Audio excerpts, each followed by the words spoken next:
الحمد لله الذي لم يتخذ ولدا ولم يكن له شريك في الملك ولم يكن له ولي من الذل وكبره تكبيرا أما بعد فأعوذ بالله من الشيطان الرجيم بسم الله الرحمن الرحيم يا أيها الذين آمنوا ادخلوا في السلم كافة ولا تتبعوا خطوات الشيطان إنه لكم عدو مبين وقال النبي صلى الله عليه وآله وسلم إنما الأعمال بالنيات وإنما لامرئ ما نوى فمن كانت هجرته إلى الله ورسوله فهجرته إلى الله ورسوله ومن كانت هجرته إلى دنيا يصيبها أو امرأة يتزوجها فهجرته إلى ما هاجر إليه أو كما قال عليه الصلاة والسلام۔ میرے محترم بزرگوں، بھائیوں اور دوستوں، اللہ رب العزت کا ساری دنیا کے انسانوں سے ایک مطالبہ ہے۔ وہ کیا ہے؟ یا ایھا الناس اعبدوا ربکم، کہ اے دنیا بھر کے انسانوں میری عبادت کرو۔ کیوں؟ الذی خلقکم، کہ میں نے تم کو پیدا کیا ہے، والذین من قبلکم، اور تم سے پہلے جتنے بھی انسان گزر گئے، دنیا سے چلے گئے، ان کو میں نے پیدا کیا ہے۔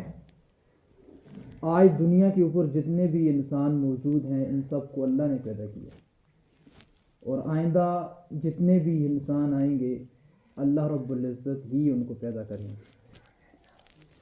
لعلکم تتقون، اللہ فرماتے ہیں یہ وضاحت میں نے اس لیے دی شاید کہ تم تقوی اختیار کر لو، شاید کہ تم سمجھ لو کہ واقعی اللہ کا حق تو بنتا ہے کہ ہم اس کی عبادت کریں۔ الذی جعل لکم الارض فراشا، اللہ فرماتے ہیں کہ یہ جو زمین تمہیں نظر آ رہی ہے یہ میں نے بنائی ہے، اور اس کو میں نے تمہارے لیے فرش بنایا ہے، بچھونا بنایا ہے، پانی کے اوپر میں نے اس کو رکایا ہوا ہے۔ والسماء بناء، اور یہ جو تمہیں آسمان نظر آ رہا ہے اس کو چھت میں نے بنایا، ایک نہیں 7 آسمان میں نے بنائے، اور ان 7 آسمانوں کا کوئی ستون نہیں ہے۔ اور اللہ رب العزت فرماتے ہیں وَأَنزَلَ مِنَ السَّمَاءِ مَاءً، اور تم دیکھتے ہو کہ بارش برستی ہے اور کبھی نہیں بارش برستی، تو وہ میں برساتا ہوں بارش۔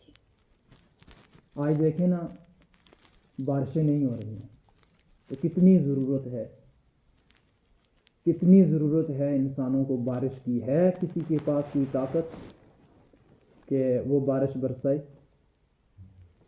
اللہ ہی بارش برساتے ہیں۔ فَأَخْرَجَ بِهِ مِنَ الثَّمَرَاتِ رِزْقًا لَكُمْ، اور تم دیکھتے ہو کہ کتنا غلہ اور کتنے پھل فروٹ، کتنی سبزیاں، مختلف قسم کے رزق زمین سے نکلتے ہیں، میں نکالتا ہوں، یہ تمہارے لیے نکالتا ہوں۔ اب میرا اتنا تو حق بنتا ہے کہ تم میری عبادت کرو۔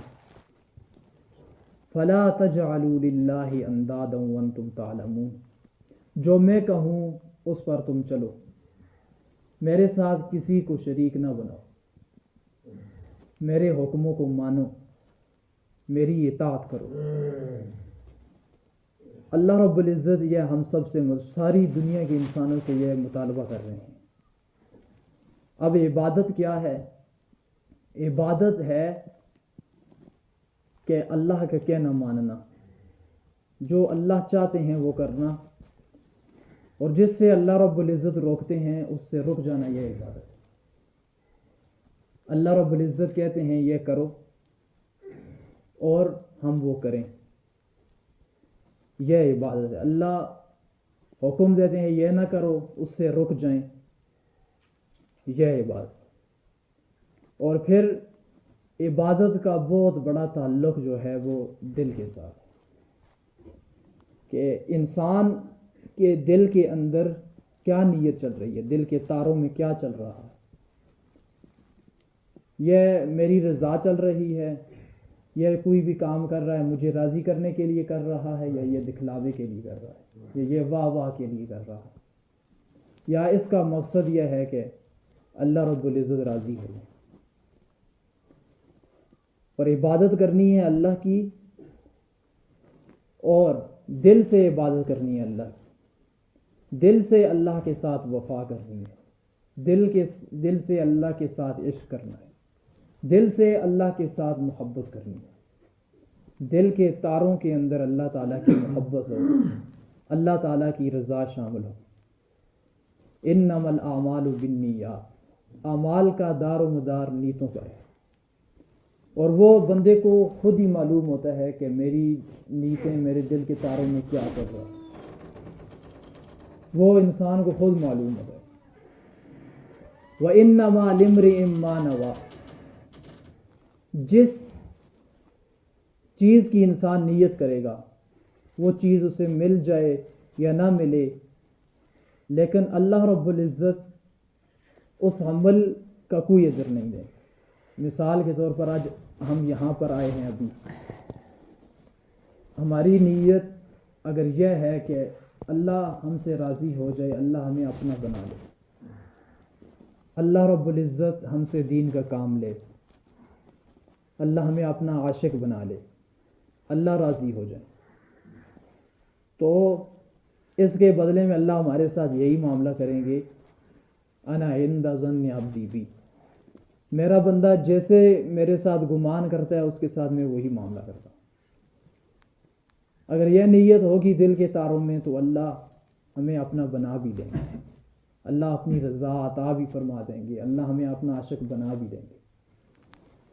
کوئی بھی چھوٹے سے چھوٹا کام، بڑے سے بڑا کام، اس میں انسان اپنے نیت کو، اپنے ذہن کی سوچ کو ٹٹولے کہ یہ میں کیوں کر رہا ہوں، کس لیے کر رہا ہوں۔ اگر نیت غلط ہے تو پہلے نیت ٹھیک کرے۔ ہر عمل سے مقصد اللہ تعالیٰ کی رضا ہونی چاہیے، کہ اللہ تعالیٰ مل جائے۔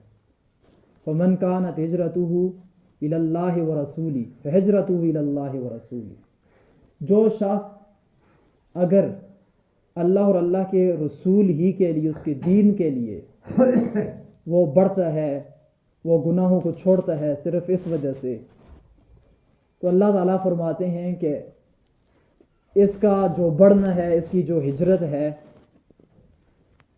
یہ اللہ اور اللہ ہی کے رسول ہی کی طرف شمار کی جاتی ہے۔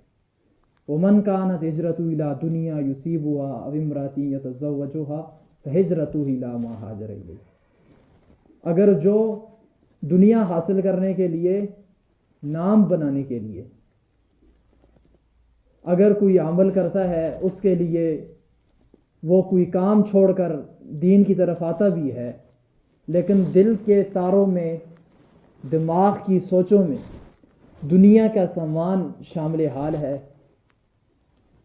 یا اللہ نے فرمایا کہ یا کسی عورت کے لیے وہ ہجرت کرتا ہے، کوئی عورت کو حاصل کرنا چاہتا ہے، کوئی بھی ہو سکتا ہے، دنیا کا کوئی بھی سامان ہے، اس کو وہ حاصل کرنا چاہتا ہے، تو اللہ فرماتے ہیں کہ اس کو وہی چیز ملے نہ ملے، لیکن اس کا میرے ساتھ تو لینا دینا ہے ہی نہیں، اس کو تو وہی جو چیز چاہیے تھی، تو یہ اس کے لیے اس نے اتنی مشقت برداشت کی۔ ابھی دیکھیں، ایک انسان گانے سن رہا تھا، وہ گانے سننا اس نے چھوڑ دیا، میں ابھی گانے نہیں سنوں گا، اور گانے سننا یہ اس نے چھوڑ دیا، اور ابھی وہ گانے نہیں سن رہا۔ ایک آدمی نمازیں نہیں پڑھتا تھا، اب اس نے نمازیں نہ پڑھنے والی عادت کو چھوڑ دیا، اور نمازیں پڑھنے والی عادت کو اس نے اپنا لیا، نہ پڑھنے والی عادت سے ہجرت کر گیا، اس کو چھوڑ دیا، تو پڑھنے والی، قرآن نہیں پڑھتا، اب اس نے نہ پڑھنے والی عادت کو چھوڑ دیا، اور قرآن پڑھنے والی عادت کی طرف آ گئے۔ اب اس نے اگر یہ سب کام کیے ہیں اللہ تعالیٰ کی رضا کے لیے کہ ان سب کاموں کی وجہ سے میرا اللہ میرے ساتھ راضی ہو جائے، تو اللہ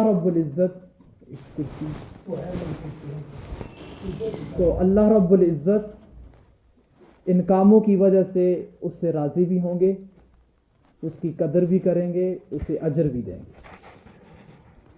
لیکن اگر اس نے دیکھا دیکھی نیک اعمال کر لیے اور اس میں مقصود اللہ تعالیٰ کی رضا نہیں تھی، تو یاد رکھیں جو چیز مقصود تھی اسے وہ ملے نہ ملے، اللہ تعالیٰ کے ساتھ اس کا کوئی لین دین نہیں، اللہ تعالیٰ کے ساتھ کوئی معاملہ نہیں۔ وہ آپ نے حدیث سنی ہوگی کہ کل قیامت کے دن اللہ رب العزت 3 شخصوں کو اٹھائے گا، اپنے پاس بلائے گا۔ ایک ان میں سے عالم ہوگا، قاری، حافظ، دین والا۔ اس سے اللہ رب العزت پوچھے گا کہ تجھے میں نے دین دیا تھا، تو نے کیا کیا؟ وہ کہے گا میں نے پڑھا، علم حاصل کیا، مدرسے کھولے، یا اللہ بہت بڑا دین کا کام کیا۔ تو اللہ فرمائیں گے کہ نہیں، تو جھوٹ بولتا، اور اس کو گھسیٹ کر اوندے بل منہ کے اور اس کو جہنم کی آگ کے اندر پھینک دیا جائے۔ وجہ کیا ہے کہ اس کی نیت کے اندر جو اس کے دل کے تاروں میں جو چیز چل رہی تھی وہ یہ چل رہی تھی مجھے عالم کہا جائے، مجھے قاری کہا جائے، مجھے حافظ کہا جائے۔ اللہ فرمائے گا وہ تو تجھے کہا گیا۔ اور اس کے بعد ایک دوسرا سخی، اس کو بلایا جائے گا، تجھے مال دیا تھا، اب تو نے اس مال کا کیا کیا؟ وہ کہے گا یا اللہ میں نے مال خرچ کیا، بڑے کار خیر میں میں نے لگایا۔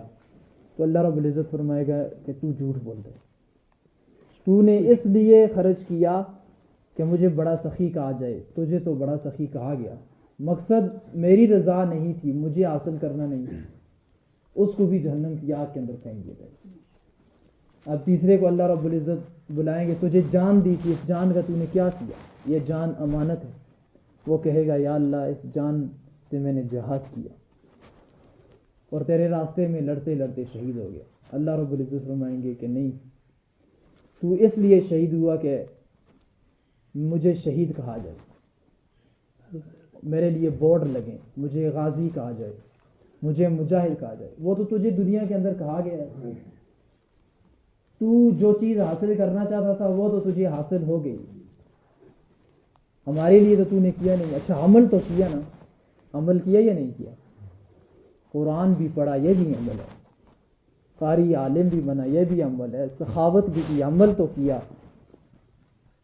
اور شہید اپنی جان بھی قربان کر لی، عمل تو ہے، کام تو ہے نا یہ۔ لیکن میں عرض کر رہا ہوں اگر کام دل کے تاروں میں مقصد اللہ نہ ہو اس کام سے، تو اللہ کے ہاں وہ کام بھی مردود ہے۔ تو اپنی جان سے، اپنے دل کے کلیجے سے اللہ کا ہونا ہے، اللہ کا بننا ہے، کہ اللہ کے ساتھ وفا کرنی ہے، اللہ کے ساتھ محبت کرنی ہے۔ دیکھیں بندوں کے ساتھ فراڈ تو چل جاتا ہے، لیکن اللہ کی ذات کے ساتھ فراڈ، دھوکہ بازی نہیں چلتی۔ اس وجہ سے کوئی بھی کام ہو اس میں اللہ کی رضا کو ڈھونڈے کہ میرا اللہ میرے اس کام کی وجہ سے اللہ راضی ہو۔ اگر ایک انسان نا ایک دفعہ سبحان اللہ ایسے کہتا ہے، مقصد دل کے تاروں میں اللہ کی رضا ہوتی ہے، اتنا نور برستا ہے، اتنا نور، اتنی روشنیاں، اتنی برکتیں، اتنی رحمتیں اس کے اوپر نازل ہوتی ہیں کہ جس کا کوئی شمار ہی نہیں۔ اتنی ایک سبحان اللہ کی اتنی زیادہ اللہ قدر کرتا ہے، تو ایک جو عبادت کرے اس میں، ہر عبادت میں، ہر عمل میں مقصد اللہ تعالیٰ کی رضا، تو اس کی اللہ کتنی قدردانی کرے۔ میرا جینا، میرا مرنا، میرے مولا تیری خاطر، کہ تیری ہی اطاعت پر یہ میری جان بھی حاضر، رضا تیری جو ہے حاصل تو پھر سب کچھ ہی ہے حاصل، وگرنہ پھر یہ قدموں کی مسافت بھی ہے لا حاصل۔ یقین جانے نا اگر اللہ رب العزت کی ذات راضی ہو گئی میرے سے آپ سے، کچھ بھی اگر حاصل نہیں ہوا نا سب کچھ حاصل ہوگا۔ اگر اللہ راضی نہیں ہے تو نمرود کی طرح بہت کچھ حاصل کر لیا، پوری دنیا کے بادشاہ بھی بن گئے تو لا حاصل ہے، کچھ نہیں، کچھ بھی حاصل نہیں ہے۔ تو اللہ رب العزت راضی ہوتے کیسے ہیں؟ وہ کن کاموں سے راضی ہوتے ہیں؟ وہ صرف یہ جذبے سے راضی ہو گئے کہ ہم نے اپنے جذبات کو بھی ٹھیک کر لیا، دل کے تاروں میں بھی ہم نے اللہ کی رضا شامل حال کر لی، اب اعمال بھی کرنے لگ گئے، کام بھی جو ہمیں بہتر لگتا ہے ہم کرنے لگ گئے، جو برا لگتا ہے اس سے ہم بچنے لگ گئے۔ نہیں، اللہ فرماتا ہے یہ نہیں، اگر تمہیں مجھے راضی کرنا ہے، تم چاہتے ہو کہ اللہ ہمارے ساتھ راضی ہو جائے، تو تمہیں جو بہتر لگتا ہے جو برا لگتا ہے وہ اس کا کوئی اعتبار نہیں۔ اعتبار ہے جناب رسول اللہ صلی اللہ علیہ وآلہ وسلم کے وہ کام جو انہوں نے کرنے کا کہا وہ کریں، اور جن سے بچنے کا کہا وہ ان سے بچیں۔ نبی صلی اللہ علیہ وآلہ وسلم نے ہر کام کے بارے میں بتا دیا، پورا دین ہمارے پاس موجود ہے۔ اللہ یہ چاہتے ہیں کہ سر کے بالوں سے لے کر پاؤں کے ناخنوں تک کوئی بھی اگر کام کرنا ہے اس میں طریقہ ڈھونڈو کہ یہ جو طریقہ ہے اس میں نبی صلی اللہ علیہ وسلم نے کیسے کیا تھا اور کیسے کرنے کا کہا، اور پھر تم میرے قریب ہوتے جاؤ گے۔ اور جتنے لوگ بھی نبی صلی اللہ علیہ وآلہ وسلم کی سنتوں پر چل رہے ہیں، ان کے طریقوں پر چل رہے ہیں، وہ اللہ رب العزت کو راضی کر رہے ہیں، اور جتنے لوگ بھی ان کے طریقوں کو چھوڑ رہے ہیں، ان کی سنتوں کو چھوڑ رہے ہیں، وہ اللہ رب العزت کے عذاب اور غضب کا شکار ہے، اللہ کو ناراض کر رہے ہیں۔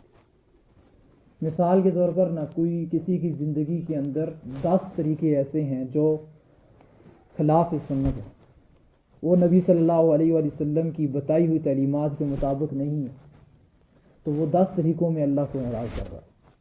اور جس کی زندگی میں 100 طریقے ہیں، اپنی مرضی سے وہ ان طریقوں پر چل رہا ہے، ان کو اچھا جان رہا ہے، تو وہ 100 طریقوں کے اعتبار سے اللہ کے نبی صلی اللہ علیہ وآلہ وسلم کو ٹھیس پہنچا رہا ہے، اللہ کو ناراض کر رہا ہے۔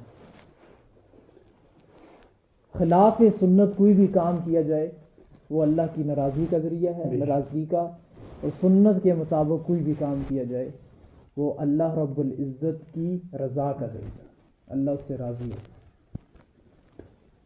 اب دیکھیں نا، قرآن مجید کے اندر اللہ رب العزت نے ایک ڈانٹ دلائی ہے یہودیوں کو، ایمان والوں کو۔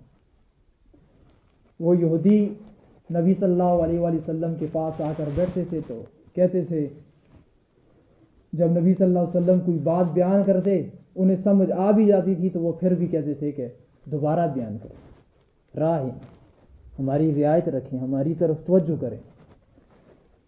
اور جب انہوں نے دیکھا، منافقوں نے دیکھا تو انہوں نے بھی راہ نہ کہنا شروع کر دیا۔ صحابہ نے دیکھا اور صحابہ نے سوچا یہ کوئی بڑا ادب والا لفظ ہے، انہوں نے بھی راہ نہ کہنا شروع کر دیا۔ اور راہ نہ ایک گالی ہے، یہودی زبان میں ایک بہت ہی گندی قسم کی گالی ہے، اور یہودی راعینا ایسے چبا کر زبان کو کہتے تھے، اور جب سب کہنے لگ گئے تو وہ آپس میں پیٹھ پیچھے ہنستے تھے کہ دیکھو ہم نے ان کے نبی کو سب کی نظر میں چروایا بنا لیا ہے، اور اس کا ایک معنی چرواہا بھی ہے، چرواہا بکریاں چرانے والا، اور ان کو معلوم ہی نہیں ہے، اور بہت زیادہ وہ ہنستے تھے۔ اور نبی صلی اللہ علیہ وسلم کے اوپر مشکلات گزرتی تھی جب بار بار کہتے تھے ہماری رعایت رکھیں، ہمیں پھر بات بتائیں یہ بات کیسی تھی، وہ صرف تنگ کرنے کے لیے۔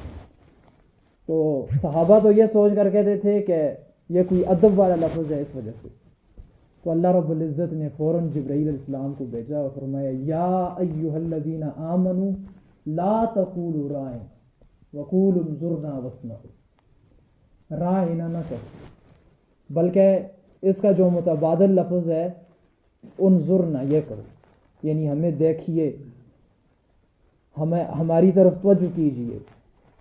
اب ایک ایسا لفظ جس کی وجہ سے نبی صلی اللہ علیہ وسلم کو تکلیف ہو تو اللہ رب العزت اتنے زیادہ ناراض ہو جائیں. اور آگے اللہ نے فرمایا وَلِلْكَافِرِينَ عَذَابٌ عَلِيمٌ, دردناک عذاب کو شاید کے ساتھ جوڑا ہے. یعنی کہ یہ تو کام کافروں کا ہے کہ اپنے قول سے اپنی باتوں سے نبی صلی اللہ علیہ وسلم کو تکلیف پہنچائیں, اور جو بھی اپنی باتوں سے نبی صلی اللہ علیہ وسلم کو تکلیف پہنچائے گا اس کو میں دردناک عذاب دوں گا, ایسا عذاب جو اس کے دل تک پہنچے. جو بات سے تکلیف پہنچائے اللہ اس کو دردناک عذاب دیں گے, جو عمل سے تکلیف پہنچائے اس کے لیے بھی دردناک عذاب ہے, اس کو بھی اللہ رب العزت دردناک عذاب دیں گے. لفظ ہی بدل دیا, ایسا لفظ جس کی وجہ سے میری نبی کو تکلیف ہو وہ لفظ ہی بدل دیا کہ اس لفظ کو استعمال ہی نہ کرنا, حالانکہ عربی کا لفظ ہے, انظر نہ کہنا. تو آج خود حساب لگائیں کہ ہمارے طریقے نبی صلی اللہ علیہ وآلہ وسلم کے سنتوں کے خلاف ہیں. ہماری باتیں تمام کافروں کی طرح ہیں, کافروں جیسی باتیں ہیں. ہم اپنے عمل سے, اپنے کردار سے, قول سے, فعل سے, یعنی ہم نبی صلی اللہ علیہ وسلم کو تکلیف دے رہے ہیں, تکلیف پہنچا رہے ہیں. اور اس پر اللہ رب العزت نے وعید سنائی ہے دردناک عذاب کی.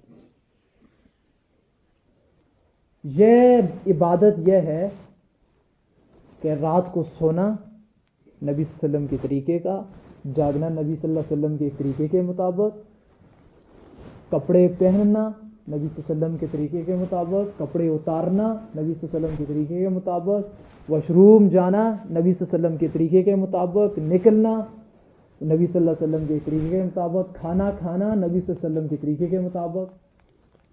کھانے میں اگر شروع میں یہ بھی طریقہ بھی بتا دیا, چھوٹا چھوٹا بھی, اگر شروع میں آپ نے دعا نہیں پڑھی درمیان میں پڑھ لیں, جب یاد آ جائے پڑھ جائیں. مسجد کیسے جانا ہے طریقہ موجود ہے, مسجد سے نکلنا نبی صلی اللہ علیہ وسلم کے طریقے کے مطابق, تجارت کرنی ہے نبی صلی اللہ علیہ وسلم کے طریقے کے مطابق. ایک طریقہ بھی اگر نبی صلی اللہ علیہ وسلم کے طریقے کے مطابق نہیں تو اس طریقے میں اللہ رب العزت کو ہم ناراض کر رہے ہیں, اس طریقے میں اللہ ہم سے ناراض ہو رہے ہیں. اور یاد رکھیں یہ بھی بہت بڑا ایک دھوکہ لگا ہوا ہے آج کے مسلمانوں کو. وہ یہ ہے, کہتے ہیں کہ مثال کے طور پر نا کہ ایک انسان ہے مسلمان, وہ سچا بہت ہے, سچ بہت زیادہ بولتا ہے, تو وہ اب اپنے سچے ہونے کو ہی دین سمجھتا ہے. وہ کہتا ہے اللہ کا شکر ہے میں جھوٹ نہیں بولتا ہوں.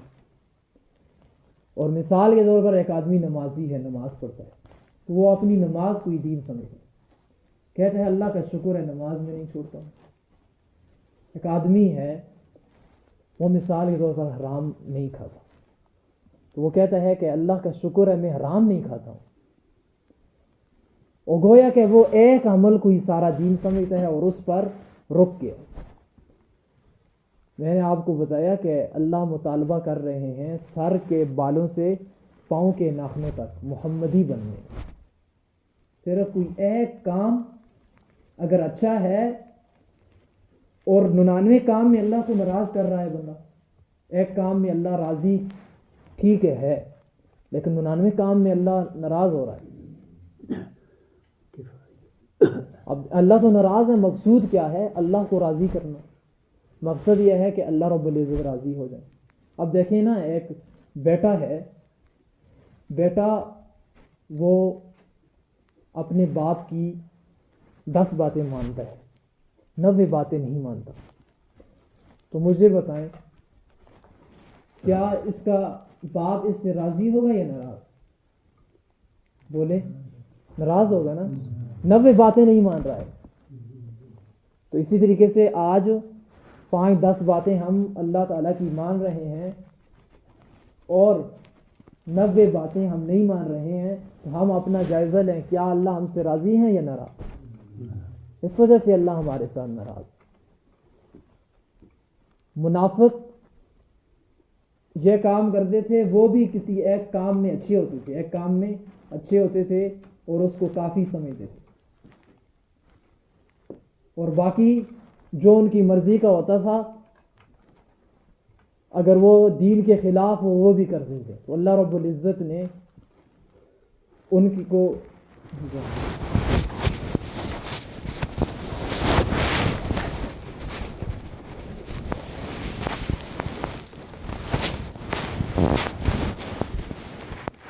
اللہ رب العزت نے ان کے لیے جو فرمایا ہے ان المنافقین فی الدرک الاسفل من النار، کیوں؟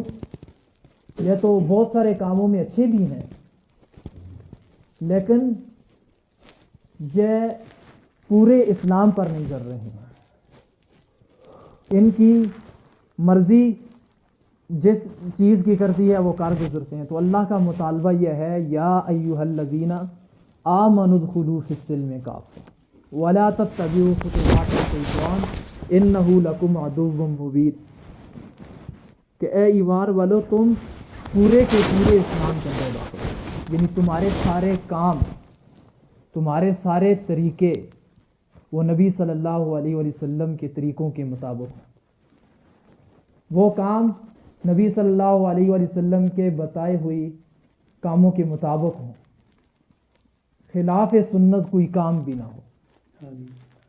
اور اگر مثال کے طور پر یہ بال ہیں، بال، یا مثال کے طور پر لباس ہے، لباس میں اگر طریقہ نبی صلی اللہ علیہ وسلم کا بتایا ہوا اختیار ایک بندہ نہیں کر رہا تو اس طریقے میں وہ شیطان کی پیروی کر رہا ہے، اپنے اس طریقے سے شیطان کو راضی کر رہا ہے، اور اپنے اس ایک طریقے میں اللہ رب العزت کو ناراض کر رہا ہے۔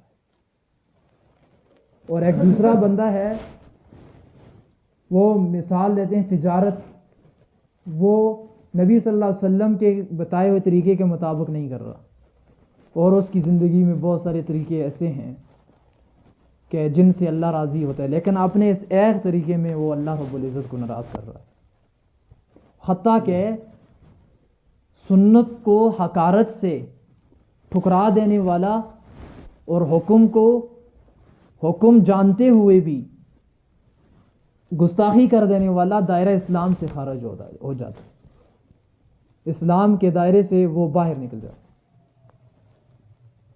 تو یاد رکھیں اللہ رب العزت چاہتے ہیں کہ میرا جو بندہ ہے، جو مسلم ہے، یہ اس مسلمان کو اگر کافر دیکھیں نا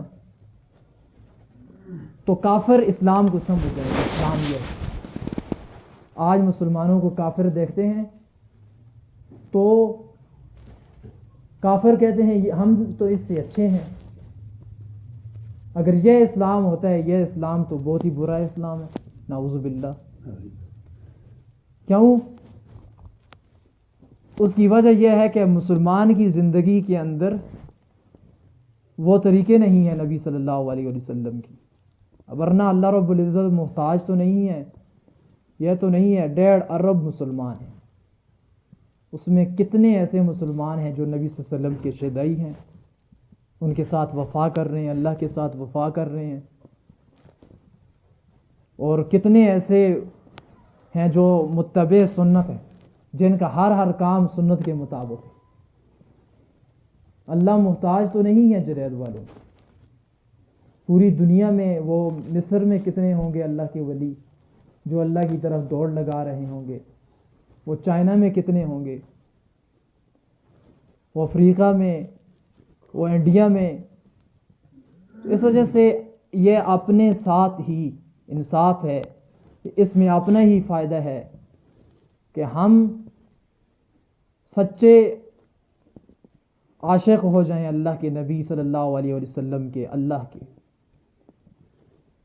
وہ ایک شعر ہے کہ بن دیکھے محمد پر قربان زمانہ ہے، جس کو بھی دیکھا ہے وہ ان کا دیوانہ ہے۔ ان کے دیوانوں کی کمی تو نہیں ہے،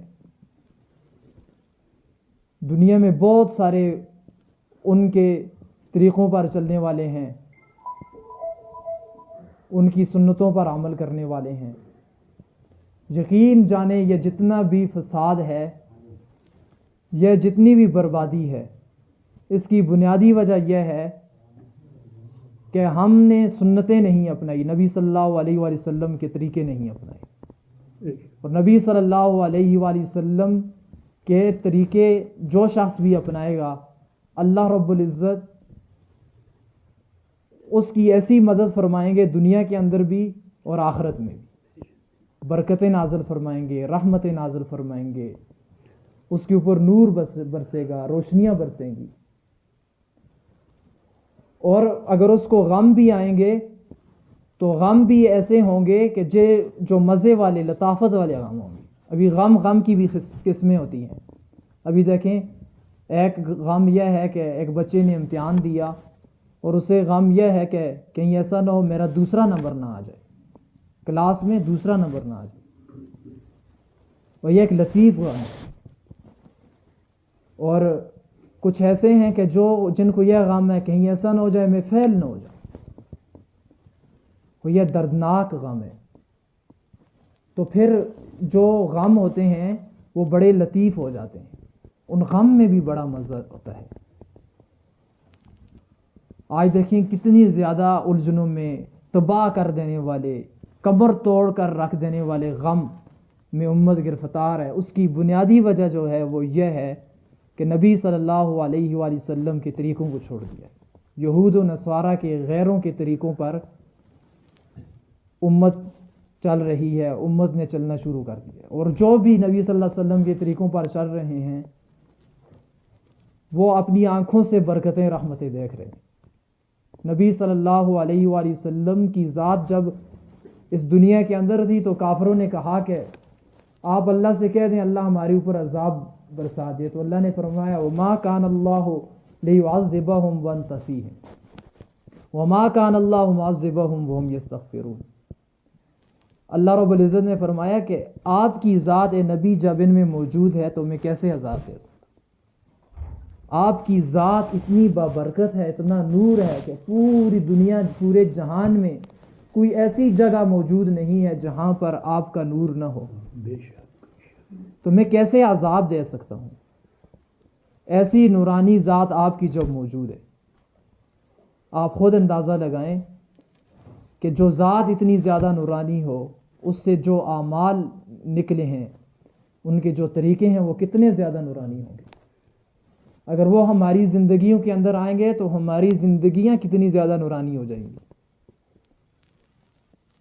اب نبی صلی اللہ علیہ وآلہ وسلم خندق کے موقع پر ایک بوڑھا سا صحابی آیا. اس نے کہا یا رسول اللہ مجھے بہت زیادہ بھوک لگی. اس نے اپنے پیٹ سے ایسے جھولی کو اوپر کیا اور کہا یہ دیکھیں ایک پتھر میں نے باندھا ہے. تو اللہ کے نبی صلی اللہ علیہ وآلہ وسلم نے دیکھا بوڑھا بھی ہے، ضعیف بھی ہے، اور ترس آ گیا. اللہ کے نبی صلی اللہ علیہ وسلم نے اس کی تسلی کے لیے اپنے پیٹ سے کپڑا ہٹایا اور فرمایا یہ دیکھو یہاں میں نے 2 پتھر باندھے. ایک جابر رضی اللہ عنہ نے دیکھ لیا کہ نبی صلی اللہ علیہ وسلم کے پیٹ پر 2 پتھر باندھے ہوئے ہیں بھوک کی وجہ سے. اب نبی صلی اللہ علیہ وآلہ وسلم کی یہ حالت ان سے برداشت نہ ہوئی. وہ بھاگے گھر جا کر اپنی بیوی سے کہا کہ کچھ ہے. اس نے کہا کہ 1 سا آٹا ہے، یہ 3.5 کلو کا بنتا ہے، اور ایک چھوٹا سا بکری کا بچہ ہے، بس اس کے علاوہ اور کچھ نہیں ہے. اور کہا کہ تو آٹا گوندھ، اور بکری کا بچہ ذبح کیا. اور جب آنے لگا کہ میں نبی صلی اللہ علیہ وسلم کو بلاتا ہوں تو بیوی نے کہا وہاں 1000 آدمی ہیں. تو آپ نبی صلی اللہ علیہ وسلم کے کان میں کہنا کہ جی دعوت ہے آ جائیں. تو انہوں نے آ کر کان میں ہی کہا تو نبی صلی اللہ علیہ وآلہ وسلم نے آواز لگائی کہ خندق والوں جابر نے دعوت کر دی ہے، جابر کے گھر میں طعام کی دعوت ہے. اب سب چلے گئے، اس طرف جانے لگے. تو نبی صلی اللہ علیہ وآلہ وسلم نے جابر رضی اللہ عنہ سے فرمایا کہ جابر روٹیاں پکانا شروع نہ کرنا جب تک میں نہ آ جاؤں، اور اس کے بعد ہانڈی کو چولہے سے نہ اتارنا. اب اللہ کے نبی صلی اللہ علیہ وآلہ وسلم آئے. نبی صلی اللہ علیہ وآلہ وسلم نے اس آٹے میں اپنا لعاب دہن ملایا اور اس ہانڈی میں، اور ایسے لوگ آتے تھے 1000 آدمیوں نے کھانا کھا لیا. 3-3.5 کلو آٹا ختم نہیں ہوا، اور ایک بکری کا بچہ ہے. چھوٹا سا، اور 1000 آدمی کھانا کھا گیا، سیر ہو گیا، آٹا جوں کا جوں ہے، اور بکری کا جو بچہ ہے وہی سالم، سب کچھ اس کا ہانڈی کے اندر موجود۔ آپ خود حساب لگائیں کہ جس کا یہ لعاب اتنا زیادہ مبارک ہو، اس کے طریقے کتنے زیادہ مبارک ہو،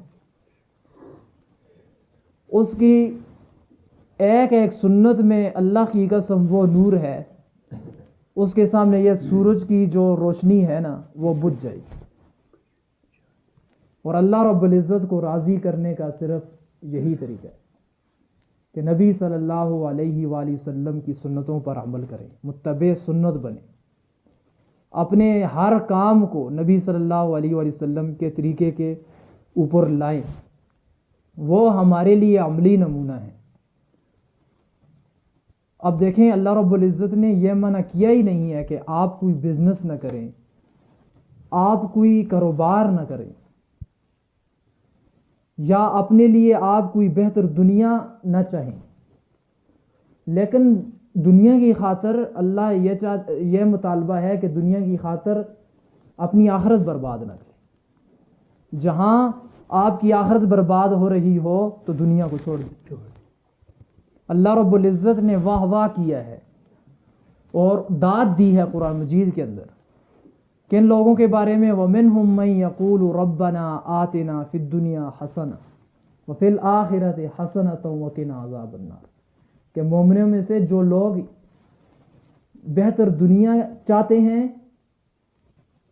اور یہ بھی مومن ہیں، بہتر دنیا چاہتے ہیں اور بہتر آخرت چاہتے ہیں، اور اپنے آپ کو جہنم کے عذاب سے بھی بچا رہے ہیں، یہ مومن ہے۔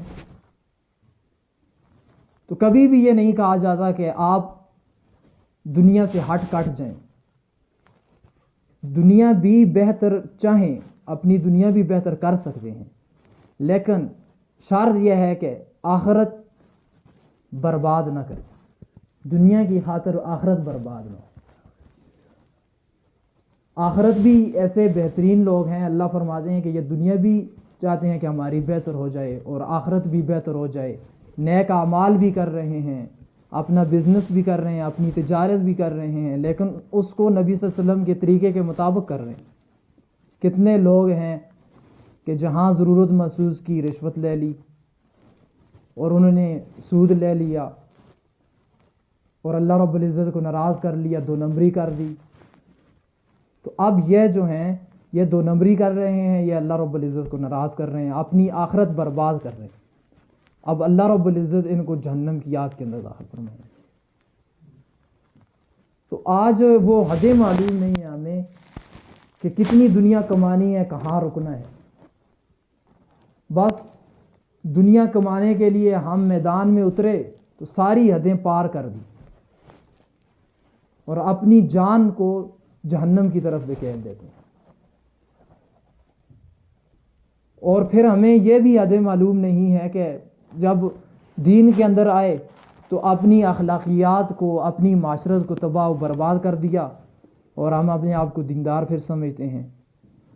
تو ایک حدود مقرر ہیں اللہ رب العزت کی طرف سے، اور یہ بھی نہیں ہے کہ جس کو اللہ رب العزت بہت زیادہ دنیا دیتا ہے وہ اللہ رب العزت کا پسندیدہ ہے۔ اللہ قرآن مجید کے اندر فرماتے ہیں کہ میں جسے بھی چاہتا ہوں دنیا دیتا ہوں، واللہ یرزق من یشاء بغیر حساب۔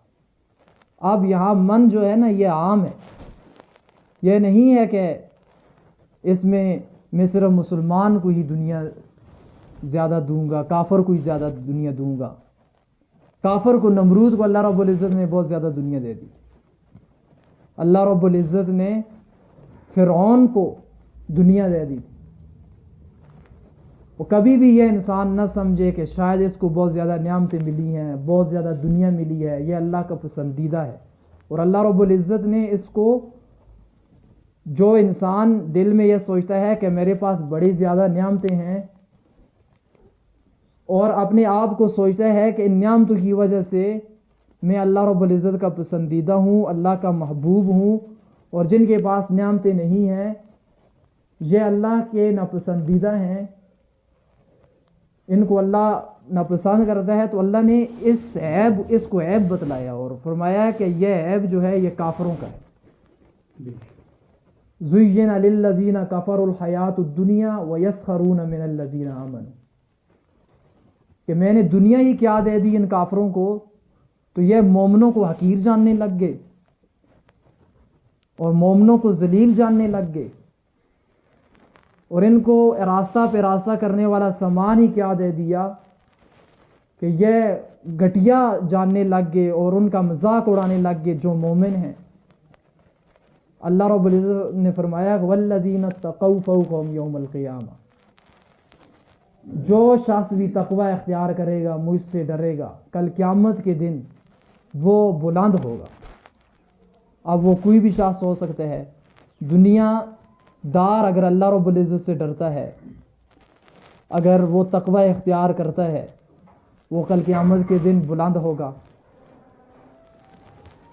اور اگر ایک غریب ہے جس کے پاس کچھ نہیں ہے، جس کو میسر نہیں ہے کھانا، اگر وہ بھی اللہ رب العزت سے ڈرتا ہے، کل قیامت کے دن وہ بھی بلند ہوگا۔ تو اس وجہ سے دنیا اور دولت یہ معیار نہیں ہے اللہ کے پسندیدہ اور ناپسندیدہ ہونے کا۔ معیار جو ہے وہ تقوی ہے، وہ اتباع سنت ہے۔ یہ جو ہے یہ کامیابی کی ایک شکل ہے۔ کامیابی کی شکل اسباب کا زیادہ ہونا یہ نہیں ہے، بلکہ تقوی ہو، الہیت ہو، متبع سنت ہو۔ جس کی زندگی کے اندر جتنے طریقے نبی صلی اللہ علیہ وآلہ وسلم کے ہیں، جتنی سنتیں ہیں، اور وہ جتنی اللہ رب العزت کی مرضی پر زندگی گزار رہا ہے، وہ اتنا زیادہ اللہ رب العزت کے قریب ہے۔ معیار یہ دنیا نہیں ہے، اور یہی دنیا ہی تباہ کرتی ہے انسان کو۔ یہ جتنی بھی نافرمانیاں اب اس دنیا میں ہو رہی ہیں، اس کی بنیادی وجہ دنیا کی محبت ہے، اور جتنے بھی فساد ہو رہے ہیں اس کی بنیادی وجہ دنیا کی محبت ہے، اور جتنی بھی فرما برداری ہو رہی ہے اور جتنے بھی نیک اعمال ہو رہے ہیں، اس کی بھی بنیادی وجہ یہ جو ہے یہ دنیا کی محبت کا نہ ہونا۔ اسی لیے نبی صلی اللہ علیہ وآلہ وسلم نے فرمایا تھا کہ یہ جو دنیا کی محبت ہے یہ تمام برائیوں کی جڑ ہے۔ جتنی بھی برائیاں پھیلتی ہیں اس کی بنیادی وجہ یہ دنیا کی محبت بنتی، جھوٹی واہ واہ، عہدہ اور تکبر، یہ ساری چیزیں یہ سبب بنتی ہیں برائیوں کا۔ علی رضی اللہ تعالی عنہ جب جاتے تھے عبادت کرنے کے لیے تو ایک شعر پڑھا کرتے تھے کہ دنیا تخادعنی کانی لست عارف حالہا، کہ دنیا مجھے دھوکہ دینے کے لیے آئی ہے اور یہ اسے معلوم نہیں ہے کہ مجھے پہچانتی نہیں ہے کہ میں کون ہوں۔ اسے ایسے لگ رہا ہے جیسے کہ میں اس کو پہچانتا نہیں۔ حضر الملیک و حرامہا، اب یہ آئی اس نے حرام پیش کیا، اس نے شراب کباب پیش کیا، اور میں تو وہ ہوں وانجتنبت حلالہا، اور کتنی حلال چیزیں ایسی ہیں کہ جن کو میں نے چھوڑ دیا، اس سے اجتناب کیا۔ یہ مجھے حرام پیش کر رہی ہے کہ میں حرام کی طرف مائل ہو جاؤں، اور میں نے تو کتنے ایسے حلال کام ہیں جس کو میں نے چھوڑ دیا اللہ تعالیٰ کی خاطر، اللہ تعالیٰ کی عبادت کی خاطر، کہ ان حلال کاموں کو بھی اگر میں کروں گا تو میرا زیادہ وقت لگے گا، اس سے میں بہتر یہ ہے کہ اللہ کی عبادت کر دوں۔ اب یہ آئی اور جب اس نے اپنا حرام پیش کیا تو میں اس کی طرف متوجہ نہیں ہوا، تو اس نے کیا کیا، مدت الیہ یمینہ، اس نے اپنے لہنگے کو یوں ایسے گھمایا اور اس نے مجھے اپنے قریب کر لیا، اپنی باہوں میں لے لیا، اپنے گلے کے ساتھ اس نے مجھے چمٹا لیا۔ فرددتھا وشمالا، علی رضی اللہ عنہ فرماتے ہیں کہ اس کا میں نے دایاں ہاتھ بھی کاٹ دیا اور اس کا بایاں ہاتھ بھی کاٹ دیا۔ ورأیتھا محتاجۃ، اور جب میں نے اس کی وہ اعلیٰ پوشاک کو میں نے پھاڑا، یعنی جس کے اوپر اس نے سونا لگایا ہوا تھا، جس کے اوپر اس نے وہ ہیرا لگایا ہوا تھا، ہیرے کے موتی تھے، اور یہ زیور سے مجھے اپنی طرف مائل کرتی تھی، اپنے رنگ سے مجھے مائل کرتی تھی کہ میں اس کی طرف مائل ہو جاؤں گا، کیونکہ اس نے سجا دجا ہوا لہنگا پہنا ہوا ہے۔ تو جب میں نے اس کا گریبان پھاڑا تو دیکھتا کیا ہوں کہ اس نے صرف ظاہری میک اپ کیا ہوا ہے اور اس کے جسم میں جھریاں پڑی، اور یہ تو اربوں سال پرانی بوڑھی ہے، اس دنیا کو بنے ہوئے 30 ارب سال ہو چکے، یہ اتنی زیادہ پرانی ہے، لیکن یہ نظر مزین آتی ہے۔ تو اس کے پیچھے انسان اللہ رب العزت کو ناراض کر لیتا ہے، دنیا کے پیچھے لگ کر اللہ رب العزت اور آج جو جنت ہے اس کو بھول جاتا ہے۔ اور وہ کہتے ہیں میں نے دیکھا ورأیتھا محتاجۃ فوہبت جملۃ حالہا، جب میں نے اس کو دیکھا کہ یہ ایسی محتاج ہے کہ اس کو کسی نے گھاس بھی نہیں ڈالی، تو میں نے بھی اس کو لات مار دی۔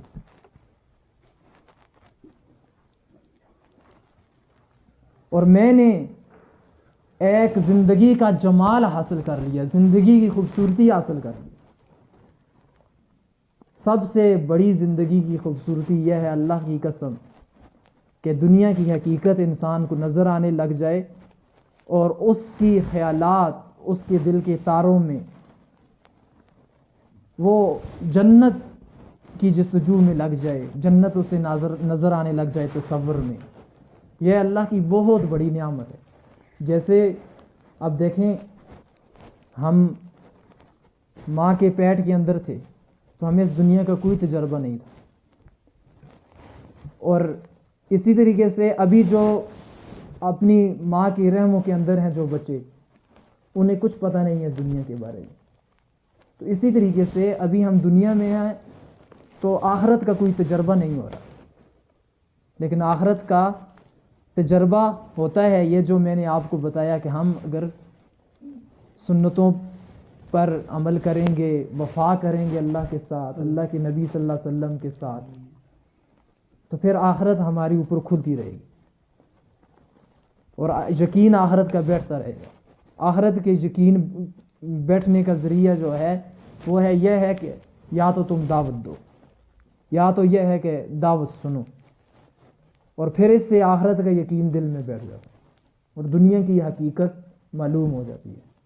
وَمَا الْحَيَاةُ الدُّنْيَا إِلَّا مَتَاعُ الْغُرُورِ، یہ دنیا دھوکے کا گھر ہے، یہ ہر طرف دھوکہ ہے۔ یہ دھوکہ کیا ہے؟ یہ آخرت سے غافل کر دیتا ہے،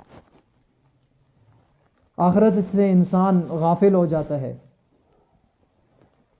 اور یہ جو دنیا ہے، نبی صلی اللہ علیہ وآلہ وسلم نے فرمایا، طبرانی کے اندر حدیث ہے کہ دنیا اور آخرت کی مثال ایسی ہے کہ جیسے ایک آدمی اپنی انگلی کو ایسے سمندر کے اندر ڈالے اور پھر نکالے، اس کی انگلی کے ساتھ کتنا پانی رہ جاتا ہے باقی، وہ اندازہ لگائے۔ اور دنیا اتنی ہے، اور آخرت وہ ہے جو سمندر۔ آپ خود حساب لگائیں کہ کتنی بڑی غفلت ہے، کتنی بڑی بیوقوفی ہے کہ دنیا کی خاطر اتنی بڑی آخرت کو تباہ کر لیں۔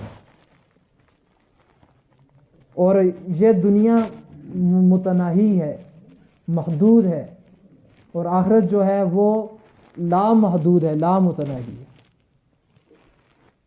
اور یہ ریاضی کا ایک اصول بھی ہے کہ متناہی اور محدود اور لامتناہی اور لامحدود کو آپس میں کوئی نسبت بھی نہیں ہوتی ہے، چھوٹی سی بھی نسبت نہیں ہوتی ہے۔ یہ دنیا تو ختم ہو جانی ہے، انسان یہاں سے منتقل ہو جائے گا، اور ایک وقت ایسا آئے گا کہ اللہ رب العزت اس ساری دنیا کو تباہ کر دے گا، ختم کر لے گا۔ القارعہ، مل قارعہ، اللہ فرماتے ہیں کہ تمہیں پتہ چلا ہے وہ جو کھڑ کھڑ کرنے والی خبر کے بارے میں، جب کھڑ کھڑ کھڑ ہوگا، ہر طرف شور ہی شور ہوگا، یا اللہ وہ شور کیا ہے، وہ کیا شور ہوگا؟ اللہ فرماتے ہیں وما ادراک مل قارعہ، تمہیں پتہ ہی نہیں چلا اس کھڑ کھڑ کے بارے میں، جو شور ہی شور ہوگا، دھماکے ہی دھماکے ہوں گے۔ یا اللہ وہ کیا ہے؟ یوم یکون الناس کالفراش المبثوث، وہ جس وقت انسان پروانوں کی طرح ہو جائیں گے، پتنگوں کی طرح ہو جائیں گے، بکھرے ہوں گے، اڑ رہے ہوں گے۔ وَتَكُونُ الْجِبَالُ كَالْعِهْنِ الْمَنْفُوشِ، اور یہ جو پہاڑ ہیں یہ روئی کی گالوں کی طرح اڑ رہے ہیں۔ اور اذا الشمس كُوِّرَت، یہ سورج کو اللہ رب العزت بالکل اس کے نور کو بجھا دے گا روشنی۔ وَإِذَا النُّجُومُ انْكَدَرَت، ستارے گر جائیں گے۔ وَإِذَا الْجِبَالُ سُيِّرَت، اور اللہ رب العزت فرماتے ہیں اذا السماء انفطرت وَإِذَا الْكَوَاكِبُ انتثرت وَإِذَا الْبِحَارُ فُجِّرَت، یہ جو سمندر ہیں ان میں اللہ رب العزت آگ لگا ہے، اور ہر طرف دھماکے ہی دھماکے ہوں گے، پہاڑ اڑ جائیں گے۔ اور اللہ رب العزت فرماتے ہیں کہ جتنے بھی مر چکے ہیں، کہہ جو زندہ ہیں ساری مخلوق مر جائے گی، اور جو مر چکے ہیں اللہ رب العزت انہیں زندہ کرے گا۔ اس وقت فَأَمَّا مَنْ ثَقُلَتْ مَوَازِينُهُ فَهُوَ فِي عِيشَةٍ رَاضِيَةٍ، کہ جس شخص کا اعمال نامہ باری ہو گیا، اور جس شخص کے نیک اعمال زیادہ ہوئے، برے اعمال کم تھے، نیک اعمال زیادہ ہوئے، اللہ فرماتے ہیں کہ اس کو میں پھر اپنی رضا عطا کروں گا، اسے میں جنت کے اندر داخل کروں گا۔ وَأَمَّا مَنْ خَفَّتْ مَوَازِينُهُ، اور جس کے گناہ زیادہ ہو گئے اور جس کے نیک اعمال کم ہو گئے، فَأُمُّهُ هَاوِيَةٌ، تو اس کا ٹھکانہ، گویا کہ اللہ کہہ رہے ہیں اس کی ماں کی طرف بھیج دوں گا، ہاویہ کی طرف۔ یا اللہ یہ کیا ہے ہاویہ؟ وما ادراک ما ہی، یہ کیا ہے؟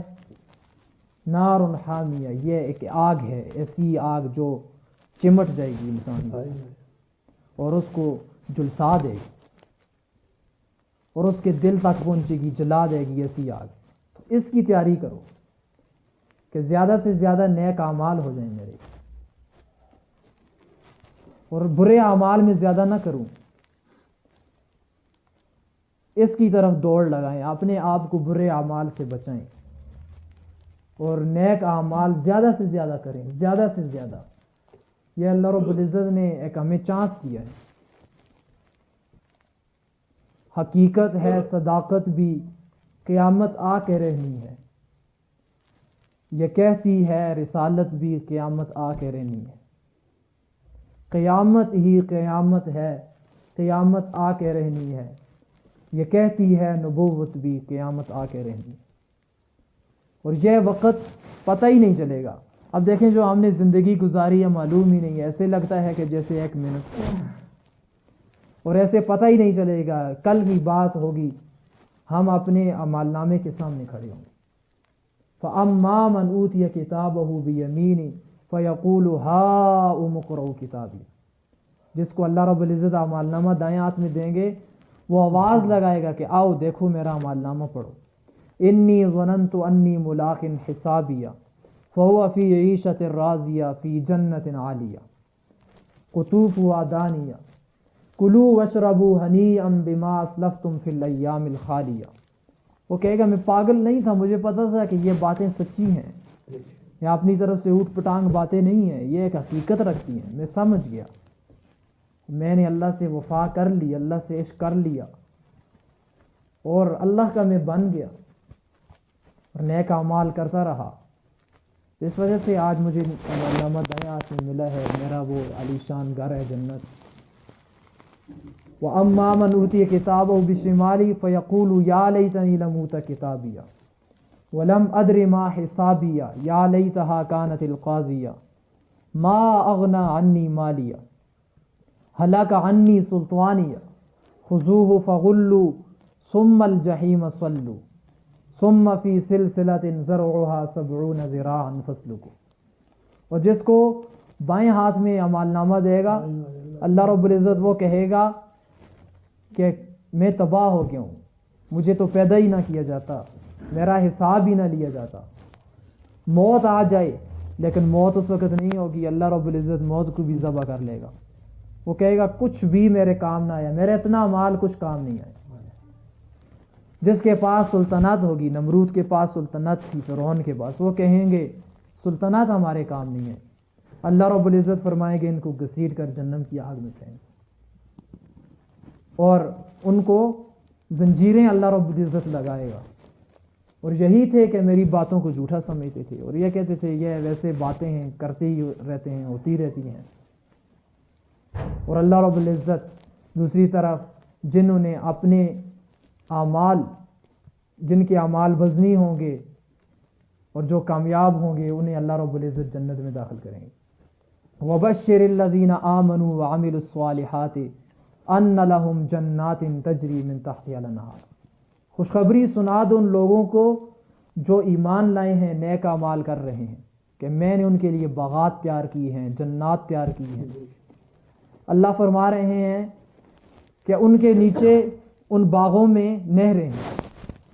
مثل الجنة التي وعد المتقون تجری من تحت الانہار فيها انہار من ماء غیر آسن وانہار من لبن لم يتغیر طعمه وانہار من خمر لذة للشاربین وانہار من عسل مصفى۔ 4 نہریں، دودھ کی، شرابن طہورہ کی، شہد کی، پانی کی، 4 نہریں۔ یہ وہ ہیں جنہوں نے نیک اعمال کیے، ایمان لایا۔ اللہ رب العزت فرما رہے ہیں کہ اب دیکھیں میں ان کو جنت کے اندر داخل کروں گا، وہاں اللہ ایسے پھل دے گا جن کا وہم و گمان بھی کسی کو خیال بھی نہیں آیا ہوگا، کسی کے وہم و گمان میں بھی نہیں گزرے ہوں گے، کیسے بھی پھل ہوتے ہیں۔ اللہ رب العزت جب ان کو پہلی دفعہ دنیا سے ملتے جلتے پھل دیں گے، وہ کہیں گے کلما رزقوا، جب اللہ کلما رزقوا منہا من ثمرۃ الرزق، جب اللہ رب العزت ان کو پھل دے گا تو کہیں گے قالوا ھذا الذی رزقنا من قبل، یہ تو پھل ہم دنیا میں بھی کھا چکے ہیں، یہ وہی سیب، وہی مالٹے۔ تو اللہ فرماتے ہیں وہ تو بھی متشابہ، یہ صرف شکل سے ملتے جلتے ہوں گے لیکن ان کا مٹیریل ہی الگ ہوگا، ان کا ذائقہ ہی الگ ہوگا۔ وَلَهُمْ فِيهَا أَزْوَاجٌ مُطَهَّرَةٌ، اور جنت میں خوبصورت حوریں اللہ رب العزت نے تیار کی ہیں۔ اپنی آنکھوں کے اندر حیا پیدا کر دیں، جو اللہ کی حدیں ہیں ان کو کراس اگر نہ کرے، رک جائے، حوروں کی خاطر رک جائے۔ اللہ رب العزت نے قرآن مجید کے اندر فرمایا ہے کہ پاکیزہ بیویاں ہوں گی، وَهُمْ فِيهَا خَالِدُونَ، اس کے اندر وہ ہمیشہ رہیں گے۔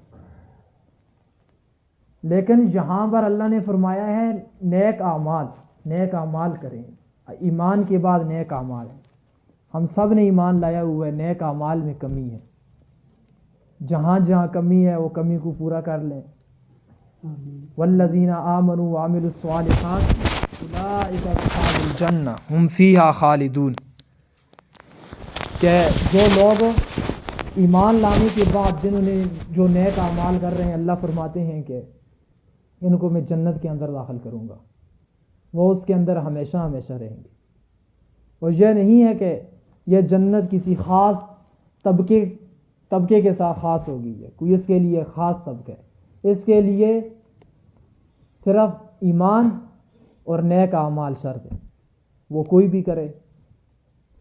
ایسا نہیں ہے کہ اس کے لیے سید یا خان، تنولی، عوان، سردار، مداخیل، قریشی، اس کے لیے یہ راجپوت، مغل، اس کے لیے یہ خاص ہے۔ اللہ فرماتے ہیں نہیں، جو بھی انسان نیک اعمال کرے گا، ایمان لائے گا، اسے میں جنت کے اندر داخل کروں گا۔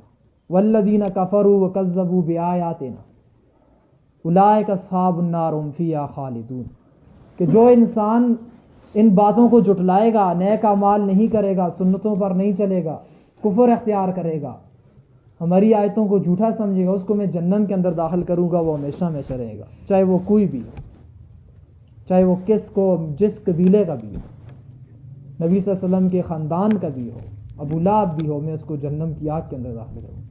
حبشی ہے، بلال رضی اللہ عنہ حبشی ہیں، اللہ رب العزت نے ان کو جنت کا سرٹیفکیٹ دیا نیک اعمال کی وجہ سے۔ وقالوا لن يدخل الجنة الا من كان هودا او نصارى، یہودی اور نصرانی کہتے تھے کہ جنت کے اندر ہم ہی داخل ہوں گے، جو یہودی ہوگا وہ داخل ہوگا، نصرانی کہتے تھے جو نصرانی ہوگا وہ داخل ہوگا۔ اللہ نے فرمایا تلک امانیہم، یہ ان کے خواب ہیں، یہ ان کی آرزویں ہیں۔ قل ہاتوا برہانکم ان کنتم صادقین، تمہارے پاس کوئی چٹھی لکھی ہوئی ہے، سرٹیفکیٹ ہے کہ یہودی اور نصرانی داخل ہوں گے؟ بلا من اسلم وجہہ للہ وہو محسن فلہ اجرہ عند ربی ولا خوف علیہم ولا ہم یحزنون، جس نے اسلام قبول کیا اور اپنی زندگی کے رخ کو اللہ کی طرف موڑ لیا، جس نے نبی صلی اللہ علیہ وآلہ وسلم کی سنتوں کی طرف اپنے رخ کو موڑ دیا، اللہ فرماتے ہیں اس کے لیے بہت بڑا اجر ہے میرے پاس، جنت ہے، اسی جنت کے اندر داخل کروں گا، نہ خوف ہوگا نہ غم ہوگا۔ اس نے میری خاطر خوف بھی برداشت کیے، غم بھی، مشقتیں بھی، تکلیفیں بھی، اب اس کو میں جنت کے اندر داخل کر لوں۔ تو اس وجہ سے میرے بھائیوں، یہ عقل مند انسان ہے کہ جو اپنے آپ کو، یہ جو اللہ نے قیمتی خزانہ ایک وقت دیا ہے، اس کی قدر کرے۔ کتنے ہمارے بچے ہیں جو نشوں پر لگ گئے ہیں، جنہوں نے اپنی زندگیاں برباد کر لی ہیں، جو گیموں کے اندر، آوارہ گردی میں اور موبائل کے فتنوں میں مبتلا ہو گئے۔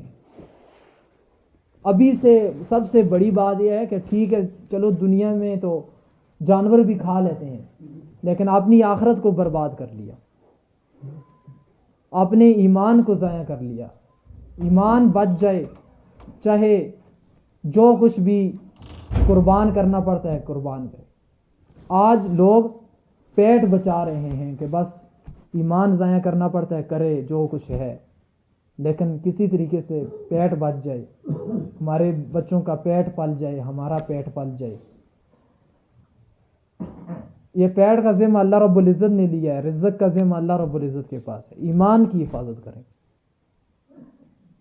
کتنوں کا ہے جو ایمان برباد ہو گیا ہے، اور ہم اسی لیے یہاں پر آئے ہیں کہ ہم اپنے آپ کو اس زندگی پر صاف ستھری پاکیزہ زندگی کی طرف لائیں، اور یہ مغربی تہذیب سے، رسم و رواج سے، ان گندگیوں سے اپنے آپ کو بچائیں، اپنی ایمان کی تاکہ ہم حفاظت کریں، اپنے مسلمان بھائیوں کی ایمان کی حفاظت کریں تاکہ دوسروں کو جہنم کی آگ سے بچائیں۔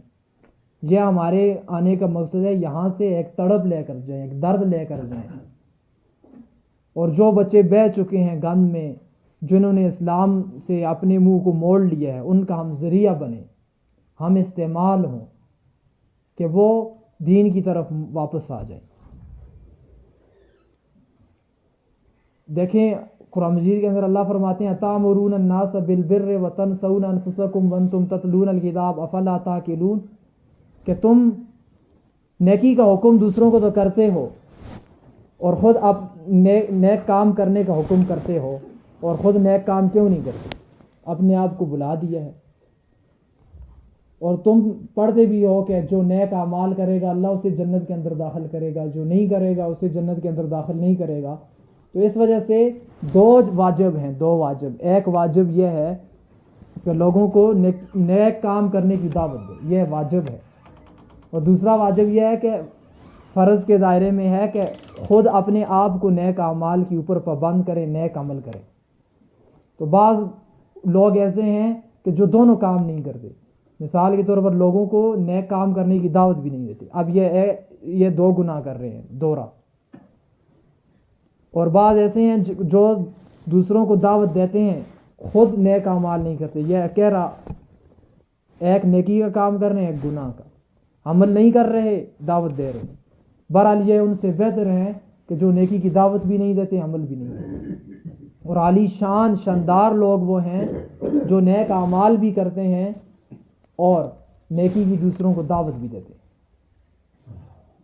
کہ دوسرے بھی نیک بن جائیں اور خود اس سے خود بھی اپنی ذات مقصود ہوتی ہے.